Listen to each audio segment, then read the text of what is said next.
খেলা হবে এবং 7ই জানুয়ারি নির্বাচনের পর আপনি বলেছিলেন যে ফাইনাল খেলা শেষ, বিএনপির আর কোনো ভবিষ্যৎ নেই, এবং তারপর আসলে বলেছিলেন যে তারেক রহমান ভুয়া, বিএনপির কর্মসূচি ভুয়া, বিএনপি ভুয়া, এরকম।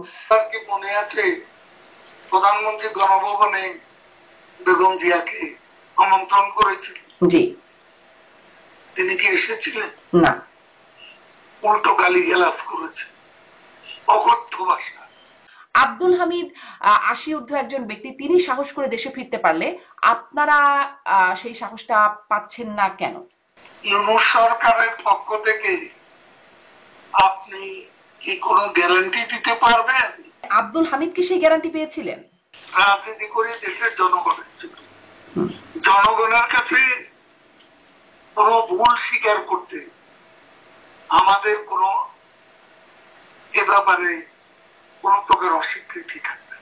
মানে ব্রিটিশ এমপি হিসেবে ভদ্রতা ভব্যতার পরিচয় দিচ্ছেন তিনি, কিন্তু বাংলাদেশের সাবেক এমপি মন্ত্রী হিসেবে বা প্রধানমন্ত্রী হিসেবে সেখানে ভদ্রতা ভব্যতার প্রয়োজন নাই। তখন জঙ্গি, সুদখোর বা মানে তখন যা খুশি খুনি এগুলো বলে ফেলা যায়, তখন আসলে ভদ্রতা ভব্যতার সমস্যা হয় না। আপনি তো এখন বায়াসড। 5ই আগস্টের পেছনে আপনার ভূমিকাকেও একটা দায়ী করা হয়, অনেকে আপনাকে নিয়ে অনেক সমালোচনা করেন আপনার দলের ভেতরেই, যে সেই সময় ছাত্রলীগ আন্দোলন দমনে যথেষ্ট। কোথায় আমি ছাত্রলীগকে যথেষ্ট বলেছি? আমি চ্যালেঞ্জ করছি, আমি এই কথা বলেছিলেন আওয়ামী লীগ ক্ষমতায় না থাকলে টাকা পয়সা নিয়ে পালাতে হবে, তা কি ভাবেন না? আপনি কি তখনই উপলব্ধি করেছিলেন যে এরকম একটা পরিণতি হতে পারে? কিন্তু আপনার বিরুদ্ধে, আপনার এবং আপনাদের মতো সিনিয়র কেন্দ্রীয় নেতাদের বিরুদ্ধে লুটপাটের যে অভিযোগ, যে একটা অভিযোগ একদম আপনাদের নেতারাই আমার এই অনুষ্ঠানে এসেই বলেছেন, মনোনয়ন বাণিজ্য। আপনিও ছিলেন। আপনি প্রমাণ করেন। অখাদ্য মানুষের এত ডিমান্ড কেন আপনার কাছে? আপনি আওয়ামী লীগের সাধারণ সম্পাদক। তো যাকে আপনার কি সেটা তো মনে হয় না। কিন্তু আপনি বলেছিলেন পালাবো না, কোথায় পালাবো, বাংলাদেশে জন্ম, বাংলাদেশে। ওবায়দুল কাদের, আপনাকে স্বাগত জানাচ্ছি পালস অফ পলিটিক্স এর আমার আজকের আয়োজনে। আপনি গুরুত্বপূর্ণ ব্যক্তিত্ব, আপনার কাছে অনেকগুলো বিষয় জানতে পারবো আশা করি, আপনাদের পরিকল্পনা, পরিণতি এই সম্পর্কে। শুরু করি বর্তমান একটা খবর দিয়ে, সেটার একটা ডেভেলপমেন্ট আপনার কাছ থেকে শুনে, যে আমরা যেটা জানছি লন্ডনে বর্তমান বাংলাদেশের প্রধান উপদেষ্টা ডক্টর ইউনূসের সাথে বিএনপির ভারপ্রাপ্ত চেয়ারপারসন তারেক রহমানের সাক্ষাৎ হতে যাচ্ছে। এটি আওয়ামী লীগের জন্য কেমন বার্তা? এবং এই সাক্ষাতের দুটো ফল হতে পারে। এক হতে পারে যে যেটা আশা করা হচ্ছে, সবাই আশা করছে, বাংলাদেশে বলছে যে সংকটের একটা সমাধান, অথবা এই দ্বন্দ্ব আরো বাড়তে পারে। কোনটার প্রভাব আপনাদের উপর কেমন, বা প্রভাব আছে কিনা?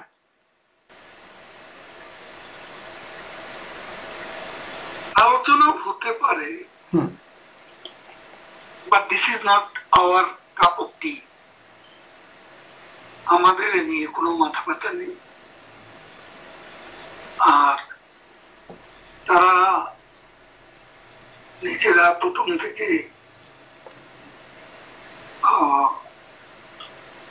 বিএনপি তাদের সাথে একটা এই অন্তর্বর্তী সরকার প্রফেসর ইউনূসের সাথে একটা সম্পর্ক রেখেই চলছেন। তাদের মধ্যে কিছু কিছু ভিন্ন মত এবং মতভেদের খবরও সবাই পাচ্ছেন। তো এটা তাদের একটা নিজেদের মধ্যে সদ্ভাব ফিরিয়ে আনার একটা প্রয়াস হয়তো হতে পারে, নাকি ব্যর্থ প্রয়াস তাও জানি না। আলোচনা হওয়ার আগে আলোচনার বিষয়ে তো কোনো মন্তব্য করা যায় না। আচ্ছা, মানে এটির কোনো প্রভাব আপনাদের দলের উপরে বা আপনাদের তৎপরতার উপরে নেই? আমাদের উপর বাংলাদেশে আমি যেটা বলবো, এই আলোচনাটার ফলাফল কি দাঁড়ায় সেটা আমরা ক্লোজলি অবজার্ভ করছি। আচ্ছা, আচ্ছা, জনাব ওবায়দুল কাদের, আপনার একটা বক্তব্য, মানে তারেক রহমানের সাথে বৈঠক হবে এই প্রসঙ্গে মনে হলো যে আপনি আগে খুব ব্যবহার করতেন একটা শব্দগুচ্ছ, খেলা হবে, এবং 7ই জানুয়ারি নির্বাচনের পর আপনি বলেছিলেন যে ফাইনাল খেলা শেষ, বিএনপির আর কোনো ভবিষ্যৎ নেই, এবং তারপর আসলে বলেছিলেন যে তারেক রহমান ভুয়া, বিএনপির কর্মসূচি ভুয়া, বিএনপি ভুয়া, এরকম।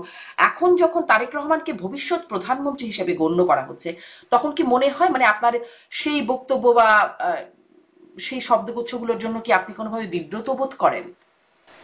কেন বিব্রত বোধ করব?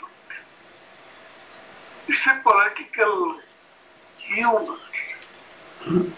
আপনি যে আজকে ভারতে পশ্চিমবঙ্গ বিধানসভা নির্বাচন আমরা দেখেছি যে এখানে পশ্চিমবঙ্গের মুখ্যমন্ত্রী, এমনকি ভারতের প্রধানমন্ত্রী তখন বিভিন্ন জনসভায়, নির্বাচনী সভায় খেলা হবে বলে মন্তব্য করেছেন। এটা নিয়ে তো কেউ খারাপ কিছু দেখেন না। It's a political humour. Political humour হতেও পারে, এবং চিরজীবন একই অবস্থানে আমরা থাকবো এমনও তো ঠিক নয়। তখন একটা পরিবেশ, একটা অবস্থা, একটা বাতাবরণে স্লোগানটা মানুষ পছন্দ করেছে। মানুষ যেটা পছন্দ করে সেটা বলতে অসুবিধা কোথায়? জি, এটি আপনি বলছেন একটা পলিটিক্যাল হিউমার, কিন্তু তাহলে ওইটি বিএনপির আর কোনো ভবিষ্যৎ নাই, এই ভবিষ্যৎবাণীটি খুব সঠিক না হলেও আপনি আপনার দলকে নিয়ে বা দলের নেতাকর্মীদের সম্পর্কেও বলেছিলেন। সেটি 2017 সালের এপ্রিলে চট্টগ্রামের একটা মহানগরের আওয়ামী লীগের একটা সভায়, প্রতিনিধি সভায় আপনি বলেছিলেন যে দেখুন, জি, বিএনপির ভবিষ্যৎ আছে কি নেই সেটা নির্ধারণ করার মালিক বাংলাদেশের জনগণ। এখানে একটা inclusive, free and fair election যদি হয়, তখন জনগণের সমর্থনে কারা কত আসন পায় সেটা তো নির্বাচন হলে তখনকার ব্যাপার। আর আমরা আওয়ামী লীগ আমাদের তো নিষিদ্ধ করে দিয়েছে, আমরা নিষিদ্ধ পার্টি। তো এখন এই নিষিদ্ধ পার্টি হিসেবে ইলেকশন কমিশনও আমাদের ইলেকশন করতে দেবেন। তো সেই অবস্থায় আমরা যদি নির্বাচন না করি, তাহলে বাংলাদেশে বেশিরভাগ জনগোষ্ঠীকে নির্বাচন থেকে বিরত রেখে যে এই নির্বাচন হবে সেটা একেবারেই প্রহসন মূলক একটা নির্বাচন, প্রতারণামূলক একটা নির্বাচন। এই নির্বাচন দেশে বিদেশে কোথাও গ্রহণযোগ্য হবে না, বিশ্বাসযোগ্য।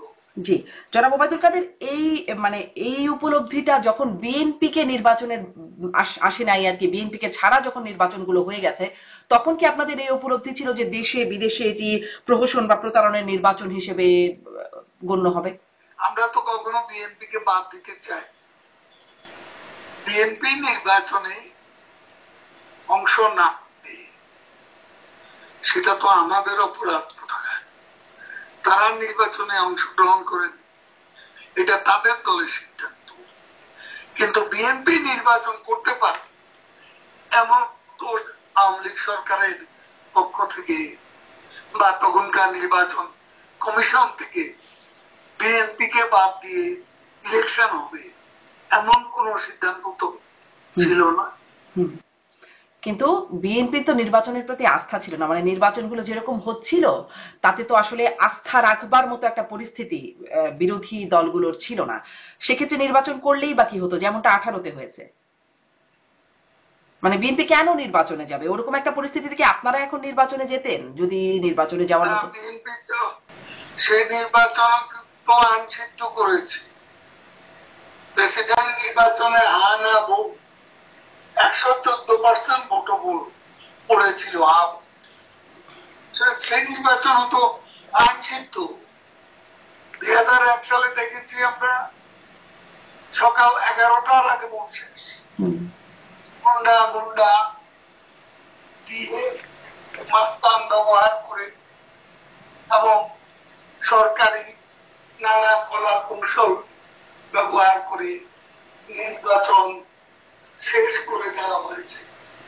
নির্বাচন যাকে বলে সে নির্বাচন হয়েছে আসলে বিএনপির আমলে প্রহসনমূলক নির্বাচন। আর আপনাদের আমলে যেগুলো হয়েছে সেগুলো 14, 18, 24 মাগুরার যে নির্বাচন, জি, সেই নির্বাচনকে কি কেউ একটা ভালো নির্বাচন বলতে পেরেছে? একদমই না। বিএনপি আমলে 15ই ফেব্রুয়ারিতে যে প্রহসনের নির্বাচন এদেশের ইতিহাসে সবচেয়ে কলঙ্কজনক নির্বাচন হয়েছে, তো সেটা কি কোনো সঠিক নির্বাচন? বিএনপি এখানে এসব কথা বলে তো লাভ নেই। আজে আয়নায় নিজেদের চেহারাটা তারা দেখলে ভালো করে। জি, আপনারা মানে এখন যেহেতু আপনাদের পতন হয়েছে, সরকার পতন হয়েছে, আপনারা কি আপনাদের চেহারা আয়নায় দেখছেন? মানে সেই মাগুরা নির্বাচন বা 15 ফেব্রুয়ারি নির্বাচন তার অবশ্য আত্মবিশ্লেষণ আছে। হ্যাঁ, সেই আত্মবিশ্লেষণে নির্বাচনে কোনো সমস্যা আপনারা খুঁজে পান না? মানে আপনাদের কোনো দোষ ত্রুটি অপরাধ খুঁজে পান না? আমাদের সোল সার্চিং আছে। আমরা নিজেদের ভূমিকা কর্মকাণ্ডের মূল্যায়ন অবশ্যই আমরা করছি। জি, সেই মূল্যায়নের মধ্যে কি নির্বাচনে আপনাদের কি অবস্থা বা আপনারা কিভাবে নির্বাচনগুলো করেছেন, 3টি বিতর্কিত নির্বাচন, সেটি নিয়ে আপনারা মূল্যায়ন করছেন না?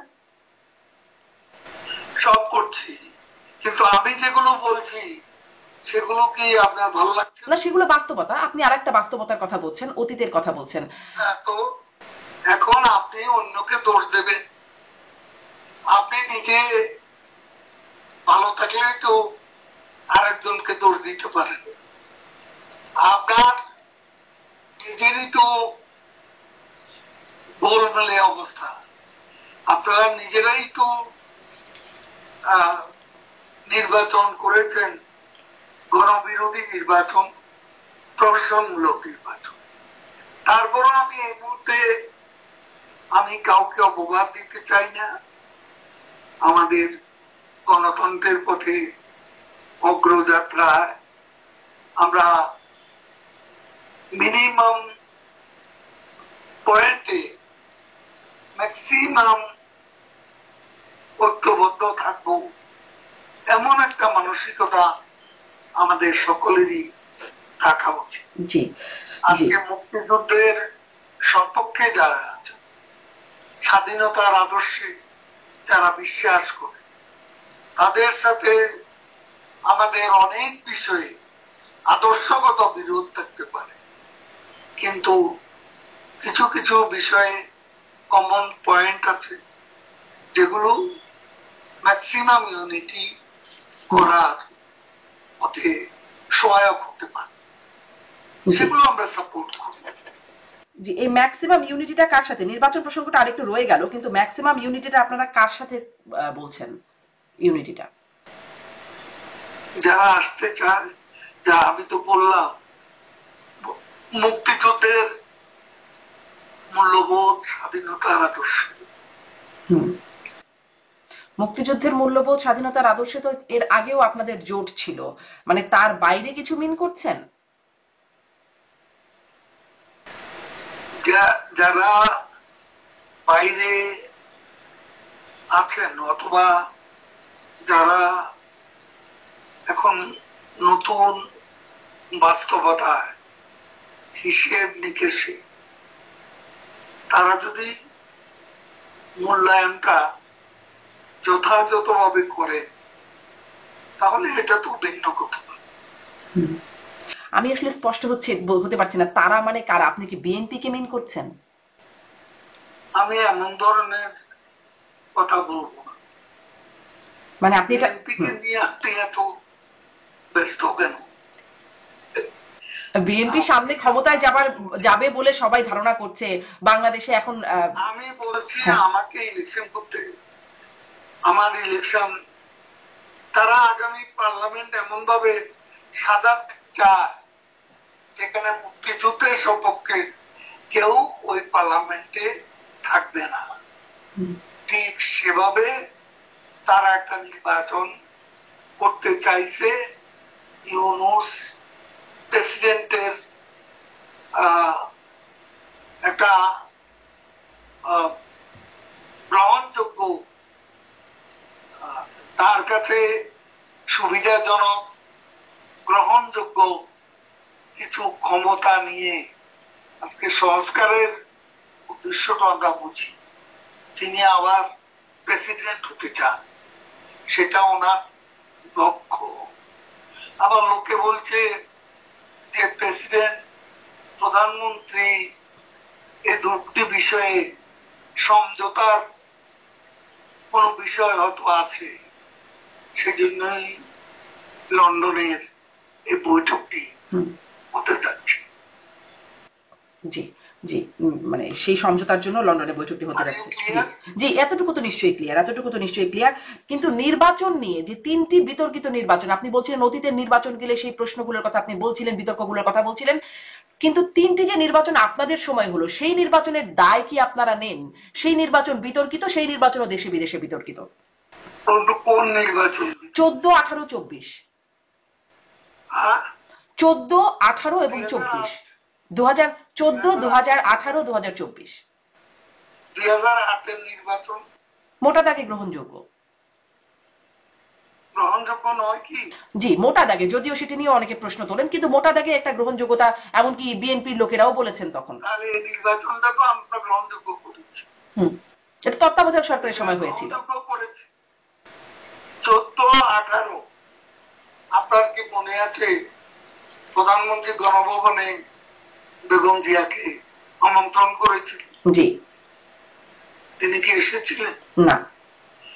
উল্টো গালিগালাজ করেছে, অকথ্য ভাষা। বেগম জিয়ার ছেলে মারা গেছে, সে কোকর মৃত্যুর পর প্রধানমন্ত্রী তার বাসায় খবর দিয়ে গুলশানে গিয়েছে। বাইরের দরজা বন্ধ, ভেতরের দরজা বন্ধ, তাকে ঢুকতে দেওয়া হয়। কিন্তু তাই বলে গ্রহণযোগ্য নির্বাচনের অধিকার থেকে, মানে কোন রাজনীতি? আপনি সেটা বলতেই পারেন জনাব ওবায়দুল কাদের। ঘরের দরজা জি বন্ধ না হতো, সংলাপের দুয়ারও এদেশে এইভাবে বন্ধ হওয়ার কথা ছিল। ঘরের দরজা বন্ধ করে বিএনপি সংলাপের দরজা বন্ধ করেছে। জি, এবং তারপর তারা আপনারা আর সংলাপের দরজাটা খুললেন না, কিন্তু দোষটা জারি হোক। আপনি বলছেন বিএনপি, জি আপনি বলছেন আপনি আমাকে আপনার ঘরে ঢুকতে দিলেন না, আপনি আমাকে ঘরে ঢুকতে দিলেন না, সমবেদনা জানাতে দিলেন না, তো সেটা কি আমি বলবো না সেটা কি অসত্য? 2018 সালের নির্বাচন নিয়ে কথা বলতে পারেন, কিন্তু প্রমাণ তো যারা অভিযোগ করেন তারা কোনো প্রমাণ তো দিতে পারে। একটা পার্টিকুলার সংসদ এলাকা নির্বাচন যদি খারাপ নির্বাচন হোক, রাতের আধারে ভোটের কথা বল, আধারে ভোট কোথায় হয়েছে সেটা যদি প্রমাণ না থাকে, নির্বাচন কমিশনে যদি অভিযোগ না থাকে, আদালতে যদি অভিযোগ না থাকে, তাহলে আমি কি করে এটাকে মেনে নেব? জনাব ওবায়দুল কাদের, সবগুলোই ছিল। আপনি যদি দেখেন গণমাধ্যমে এসেছে, বিবিসির গণমাধ্যমে এসেছে যে সকালবেলা গিয়ে ভোটের বাক্স ভরা দেখেছে, এই প্রতিবেদনটি বিবিসিতে এসেছে।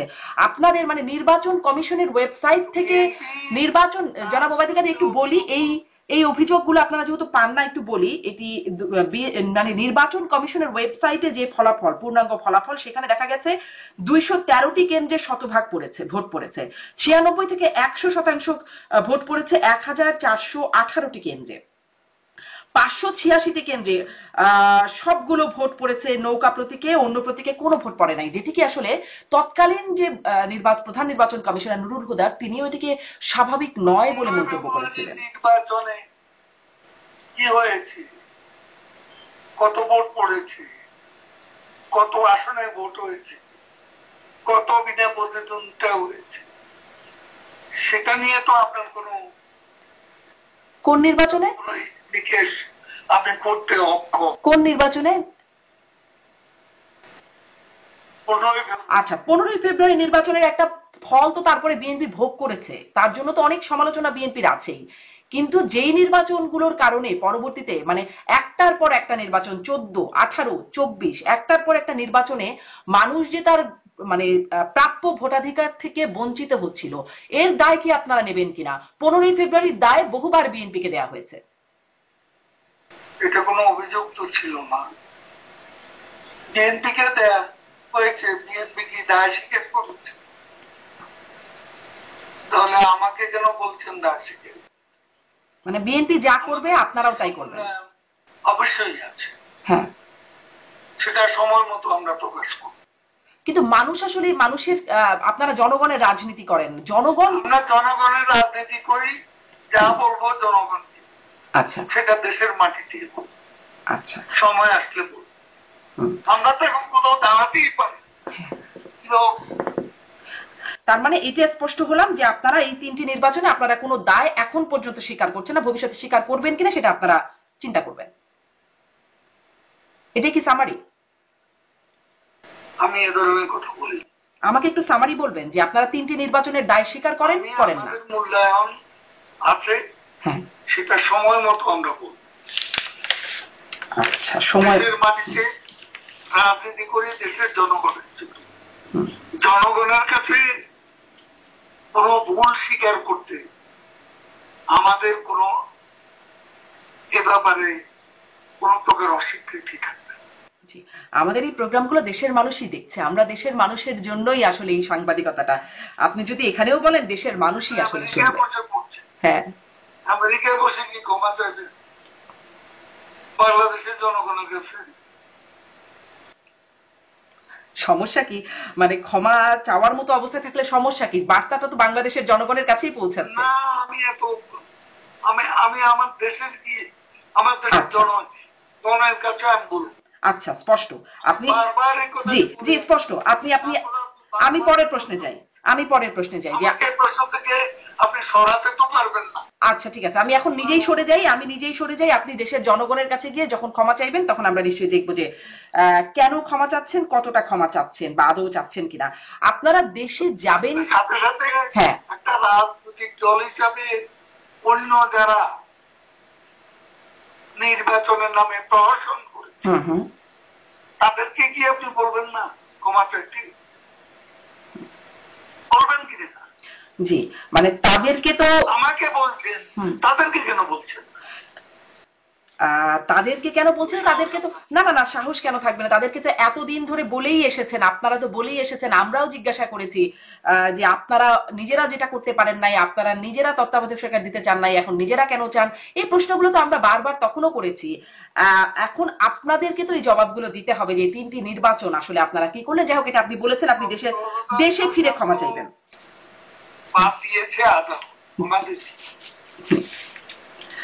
জি, আদালতের যে মানে সর্বোচ্চ আদালত,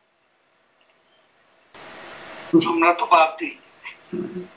এখনো আদালত 21শে আগস্টের মামলার রায় বাতিল হয়ে যাক, মানে সবাই ছাড়া পেয়ে যাচ্ছে, এটিএম আজহারুল ইসলাম ছাড়া পেয়ে যাচ্ছেন, আদালতের রায়ে সবকিছু হচ্ছে। অতএব আদালতের জায়গায় থাকুক। আমি আপনার কাছে আসি, আপনারা দেশে ফেরার কথা বলছেন, দেশে ফিরে ক্ষমা চাইবেন।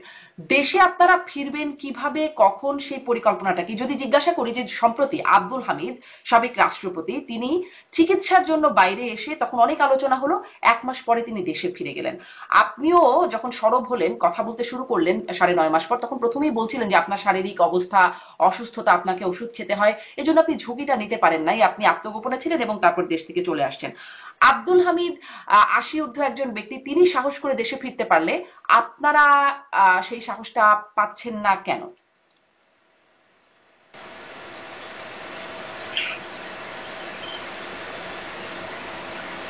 জানাবো বাবু। আপনি ইউনূস সরকারের পক্ষ থেকে আপনি কি কোনো গ্যারান্টি দিতে পারবেন যে আমরা আব্দুল হামিদের মতো ফিরে যেতে পারবো নিরাপদে? পারবেন? আমি তো পারবো না। আব্দুল হামিদ কি সেই গ্যারান্টিটা পেয়েছিলেন? যা পারবেন না তা বলেন। মানে আব্দুল হামিদ কি সেই গ্যারান্টি পেয়েছিলেন? আব্দুল হামিদের সাথে এটা মিলিয়ে গেলাম, এটা আপনিও বুঝেন আমিও বুঝি না। আল্লাহ একদম হ্যাঁ ৮০ বছরের বেশি, ৮৩-৮৪ বছর ওনার বয়স, উনি খুবই অসুস্থ মানুষ। এখন ওনার সাথে আজকে তোফায়েল আহমদ, আমাদের একসময় ডাক সাইডের নেতা, তিনি আজকে স্মৃতিশক্তিও হারিয়ে ফেলেছেন, একদম বিছানায় শুয়ে আছে। তো এদের সাথে তুলনা করে তোলা মানে এনারা অসুস্থ বলে এনারা সাহস পাচ্ছেন, বেশি অসুস্থ বা বেশি বয়স, আপনারা কম, একটু অপেক্ষাকৃত কম বয়স বা অপেক্ষাকৃত কম অসুস্থ, এই জন্য কম সাহস, এটা কি কোনো কারণ? আপনি গ্যারান্টি দেন আমার দেশে গিয়ে আমি নিরাপদ থাকবো? রাজনীতি আমার অ্যাক্টিভিটিস নিষিদ্ধ করে দিয়েছে, প্রতিদিন আমার দলের লোকদের পিটাচ্ছি, আমার ছেলে মেয়েদের স্কুলে যেতে দিচ্ছে না, আমার ছেলে মেয়েদের পরীক্ষা দিতে দিচ্ছে না। কি যে অত্যাচার, কি যে নিপীড়ন! আওয়ামী লীগ করে আইনজীবীরা আদালতে যেতে পারছে না, কথা বলতে পারছে না, এগুলো কি আপনি জানান না? জি, আওয়ামী লীগের উপর নির্যাতন হয়েছে সেটা আমরা দেখেছি, কিন্তু এই গ্যারান্টিটা আপনারা কে দেবে আপনাদেরকে? হচ্ছে জি, এই ইটস এ কন্টিনিউয়াস এজেন্ডা। কিন্তু আপনি যে গ্যারান্টির কথা বলছেন, এই গ্যারান্টিটা আপনাকে কে দেবে? মানে যদি গ্যারান্টি না পান আপনারা কখনোই ফিরবেন না, বা গ্যারান্টি আদায়ে আপনারা কি করছেন? আমরা সেটা করে নেব।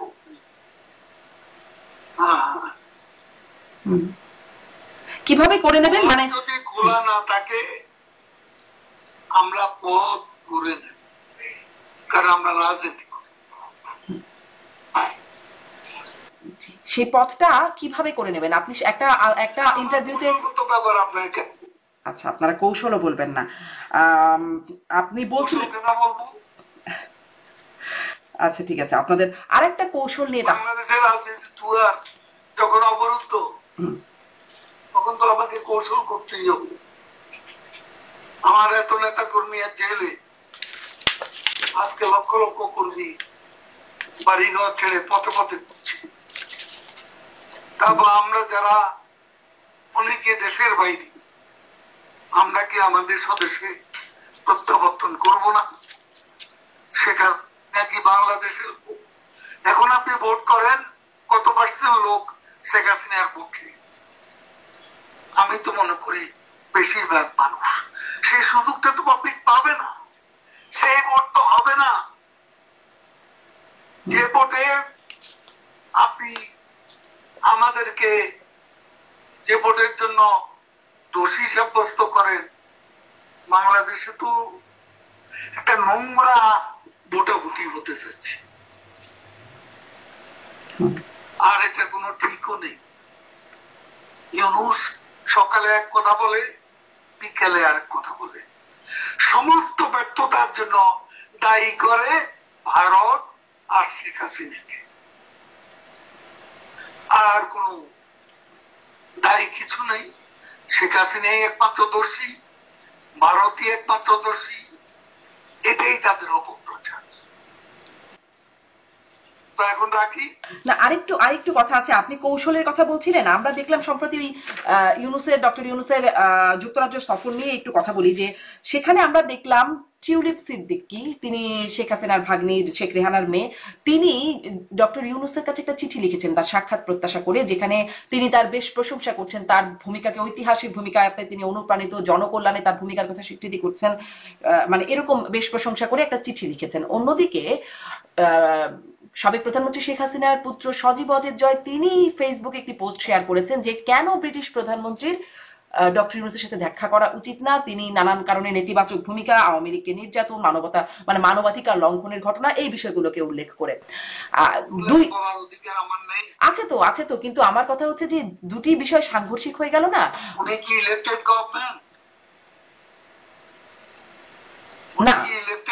না ইলেক্টেড গভর্নমেন্ট না, কনস্টিটিউশনাল গভর্নমেন্ট। তাহলে এখানে সমালোচনা করে সজীব অজের জয় কি ভুল করেছে? মানে তাহলে এই দুটো তাকে তাকে একেবারে বিনে অপরাধে তার উপর একটা শাস্তি চাপিয়ে দেওয়া হচ্ছে এবং ইউনূস নিজে ব্যক্তিগতভাবে বঙ্গবন্ধু পরিবারের বিরুদ্ধে টিউলিপ সিদ্দিকী এবং সাইমা ওয়াজেদ পুতুল আজকে তিনি আঞ্চলিক ডিরেক্টর ওয়ার্ল্ড হেলথ অর্গানাইজেশনের সে প্রতিষ্ঠানের কাছে চিঠি দিয়ে উনি নাকি একজন নোবেল লরিয়েট, শান্তির নোবেল লরিয়েট, অশান্তির কারিগর। তিনি হচ্ছেন শান্তির নোবেল বিজয়ী। জি জি, আপনারা ডক্টর ইউনূসের সমালোচনা করতেই পারেন, কিন্তু আমার প্রশ্নটা হচ্ছে যে বঙ্গবন্ধু পরিবারের কথা বলছেন, পরিবারের দুই সদস্য টিউলিপ সিদ্দিকী প্রশংসা করে সাক্ষাৎ চাইছেন, আর সজীব অজের জয় তিনি সাক্ষাৎ না করে সমালোচনা করে সাক্ষাৎ যেন না দেন ব্রিটিশ প্রধানমন্ত্রী, সেজন্য বলছেন। মানে দুটিতে সম্পূর্ণ বিপরীত অবস্থান। আপনি কৌশলের কথা বলছিলেন। আমরা তো বলবো আনইলেক্টেড, আনকনস্টিটিউশনাল। বাংলাদেশে একটা জঙ্গিবাদী উত্থানের বিস্ফোরণের নায়ক, তাকে একটা ইলেক্টেড গভর্নমেন্ট কেন সেই সুযোগটা দেবে? তাহলে টিউলিপ সিদ্দিকী এমপি হিসেবে তারা কি সবাইকে দেন এই সুযোগ? ব্রিটিশ এমপি হিসেবে টিউলিপ সিদ্দিক যা করছেন সেটি কি তিনি শুধুমাত্র নিজের স্বার্থে এরকমটা করছেন? এটি কেন করছেন যদি আপনার এই অবস্থান সঠিক হয়? তো সেটার জন্য তো সে পার্সোনালি কথা বলতে চাইছে।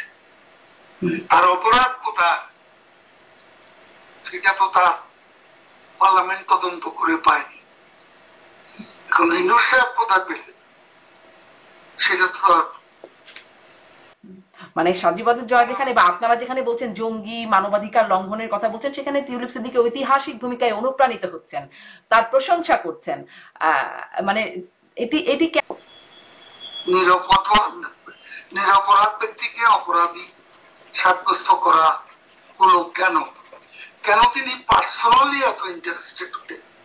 টিউলিপ সিদ্দিকী যে বারবার ওখানে জনগণের বিপুল ভোটে নির্বাচিত, সেটাও কি আপনি আওয়ামী লীগের না না না, একদমই না। তিনি নির্বাচিত হয়েই পার্লামেন্টে গেছেন বা মন্ত্রীও হয়েছেন তিনি।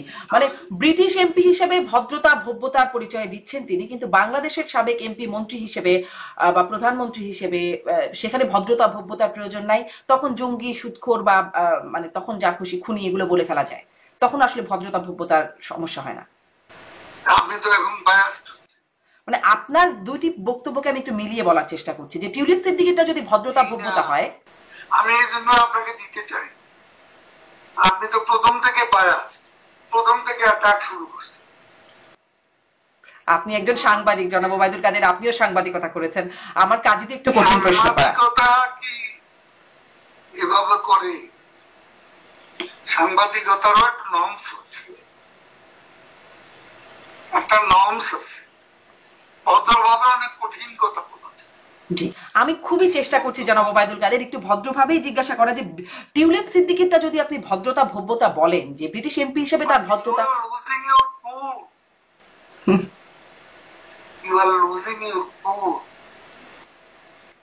জনাব ওবায়দুল কাদের আচ্ছা, আমার প্রশ্নটা আপনার পছন্দ হয় নাই, আমি দুঃখিত। প্রশ্ন পছন্দ না হবার জন্য আপনার কাছে একটু, আপনি যেহেতু দলের সবচেয়ে মানে সেকেন্ড ম্যান, অন্যতম গুরুত্বপূর্ণ ব্যক্তি, একদম শীর্ষ ব্যক্তির পরে, আপনি একটু আপনি একটু, যদিও বলছিলেন যে আপনি দেশে ফিরেই বলবেন, আপনাদের আত্মসমালোচনা আছে, নিজেদের মধ্যে মূল্যায়ন আছে, আপনাদের এই অবস্থার পেছনে, 5ই আগস্টের পেছনে আপনার ভূমিকাকেও একটা দায়ী করা হয়। অনেকে আপনাকে নিয়ে অনেক সমালোচনা করেন আপনার দলের ভেতরেই, যে সেই সময় ছাত্রলীগ আন্দোলন দমনে যথেষ্ট, এই ধরনের বক্তব্য দিয়ে আপনি আরো।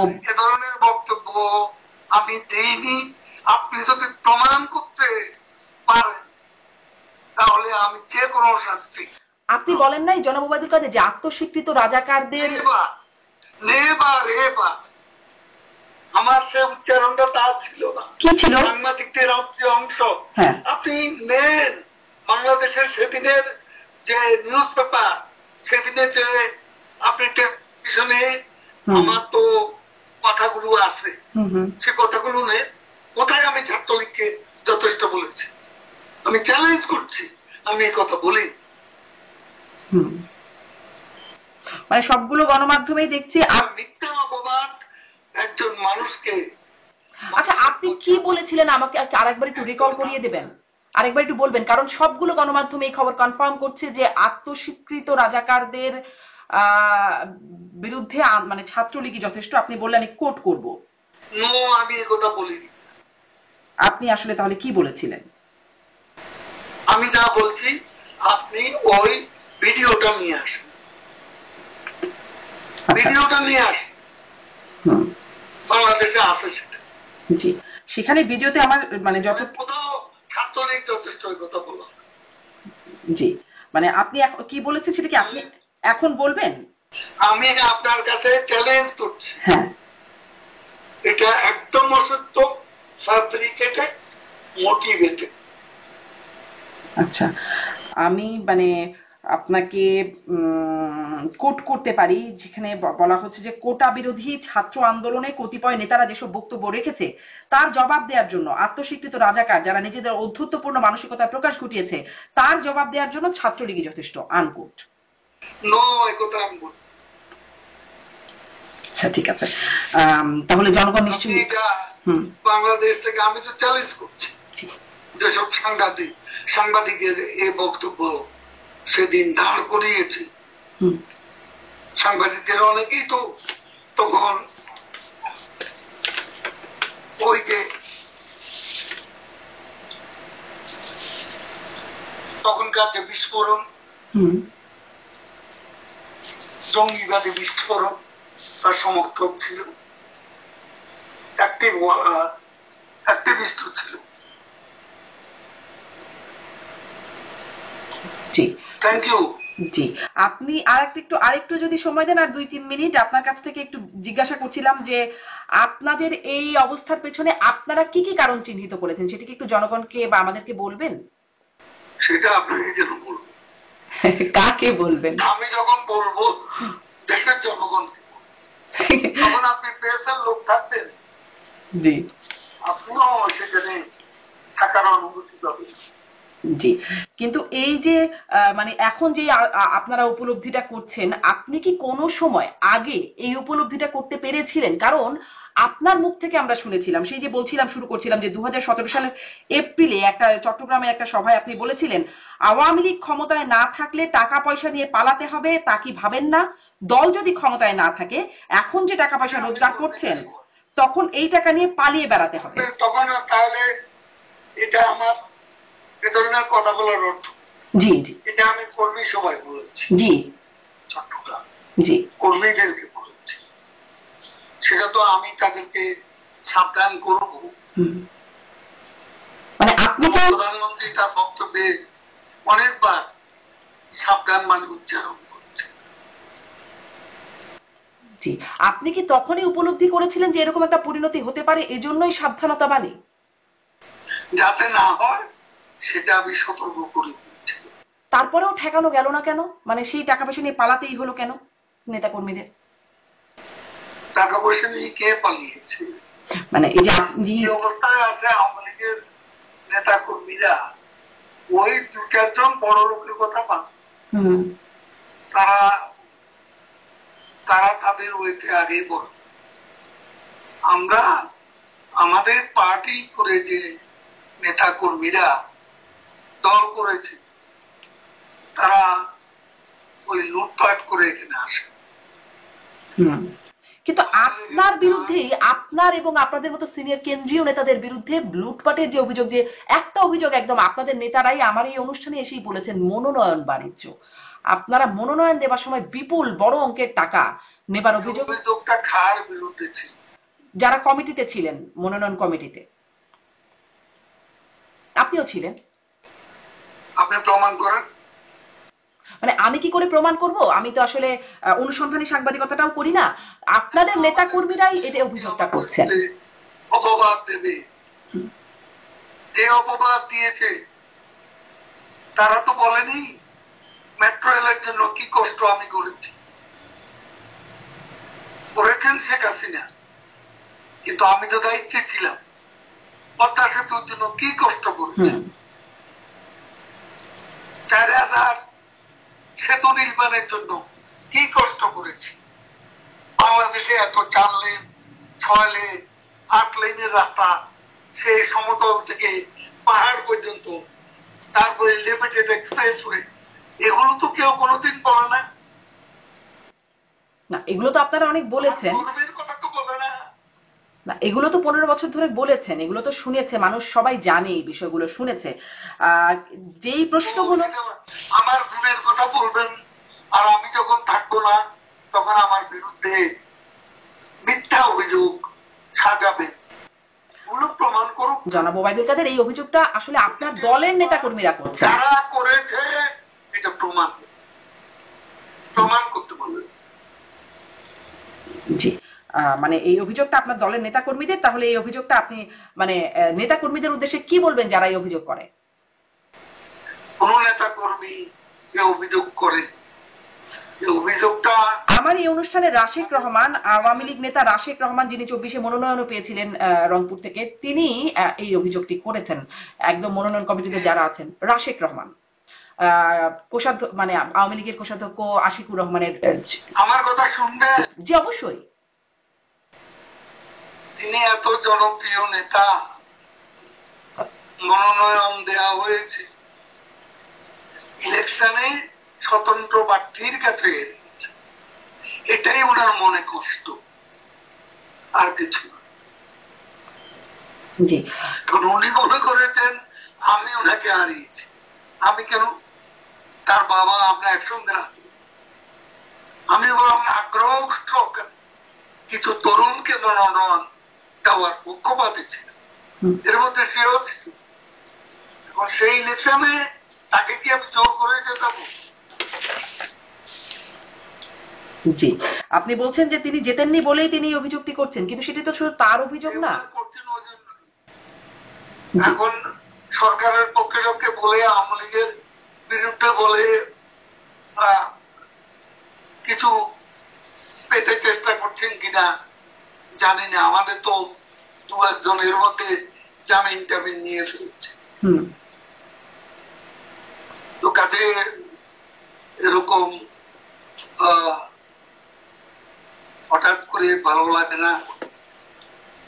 ওই যে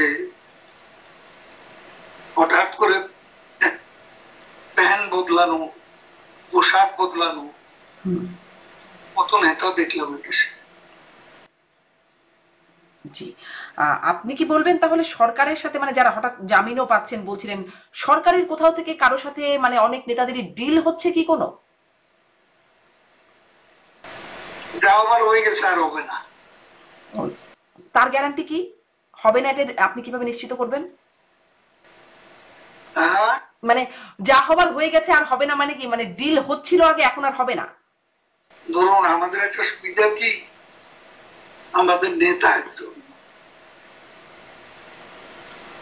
কর্মীদের মধ্যে নেতাদের মধ্যে প্রতিযোগিতা থাকতে পারে, সেটা সুস্থ প্রতিযোগিতা, এটা কোনো অসুস্থ প্রতিযোগিতা। আমরা শেখ হাসিনার নেতৃত্বে আমরা সবাই কিন্তু ঐক্যবদ্ধ।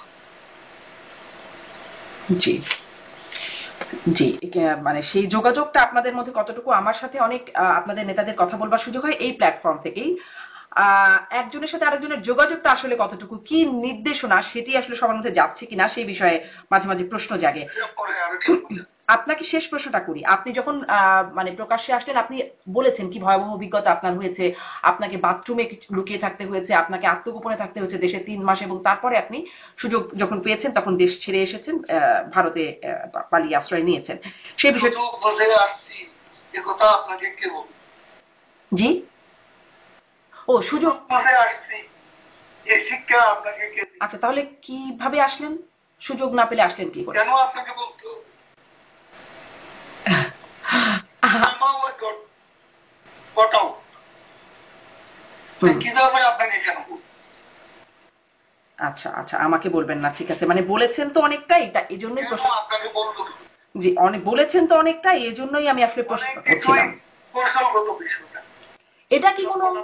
এটা কি কোনো কৌশল যে এই সময়ে এসে আপনারা বলছেন যে কিভাবে আসলে আপনাদের ওই সময়টা কত ভয়াবহ অভিজ্ঞতার মধ্যে যেতে হয়েছে, আপনি বলার পর পর আমাদের কথা নিচ্ছেন কেন? এত এত আকুতি, এত ইচ্ছা প্রকাশ করছেন কেন? মানুষ জানতে চায় জনাব ওবায়দুল এত কাদের। অখাদ্য মানুষ, অখাদ্য মানুষের এত ডিমান্ড কেন আপনার কাছে? আপনি আওয়ামী লীগের সাধারণ সম্পাদক।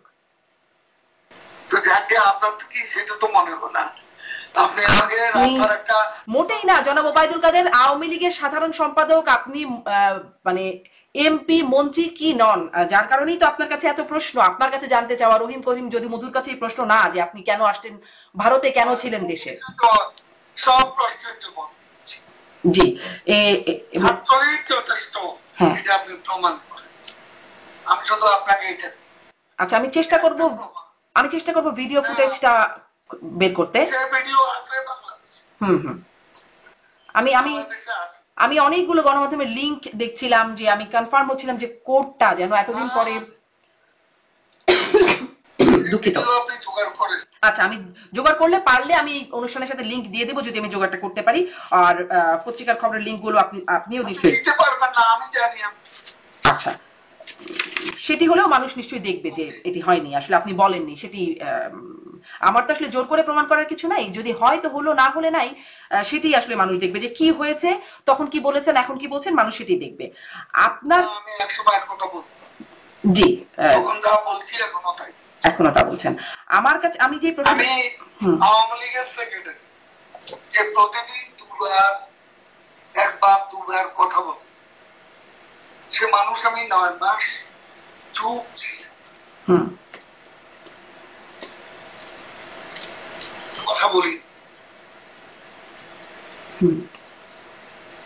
এটা খুব কঠিন নয় কি? নিশ্চয়ই। তো ঠিক আছে, থ্যাংক ইউ।